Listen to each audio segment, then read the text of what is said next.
Why are there hundreds of ghost ships lying off the coast of this country? Tucked away in West Africa are hundreds of ghost ships lying in the middle of a bay. Many of them have been abandoned for nearly 50 years, forming the world's largest ship graveyard. So, how did this tiny port end up with more abandoned ships than any other place on Earth? Today, the city of Nouadhibou is the second largest port in the West African nation of Mauritania, but in 1926, it was a part of French West Africa. That year, the French Navy decided to abandon one of its old cruisers, making it the first abandoned wreck in the city's namesake bay.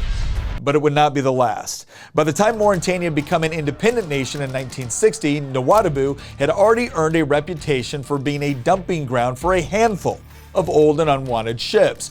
But in the 1970s, the number of abandoned wrecks steadily began to rise as corrupt port officials began taking bribes in exchange for turning a blind eye as more old ships were dumped in the bay. As one of the most remote ports in West Africa, Nouadhibou seemed like a perfect destination for unwanted ships of all types. Word spread that the government would accept practically any hulk for a small price, and since the port lacked any shipbreaking equipment, they simply sat there, rusting away. But then something happened that would turn this obscure port into the home of the world's largest ship graveyard.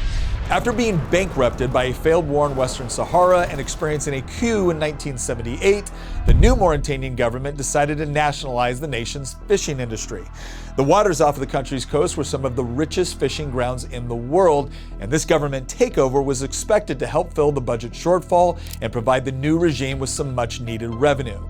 The problem was, many private companies and individual citizens had already been using Mauritania's rich fishing grounds to make a living for themselves. Once the government had effectively banned foreign commercial fishing, these companies simply dumped their ships and left. But they weren't the only ones. Unable to compete with their own government, many locals also started abandoning their ships. In fact, even the government itself eventually dumped their vessels once they had become too old to maintain. As a result, the number of abandoned ships in Nouadhibou exploded throughout the 1980s and 90s as more and more wrecks began to litter the bay. What started as the actions of a few irresponsible captains and bureaucrats turned into a graveyard for over 300 rusting ships.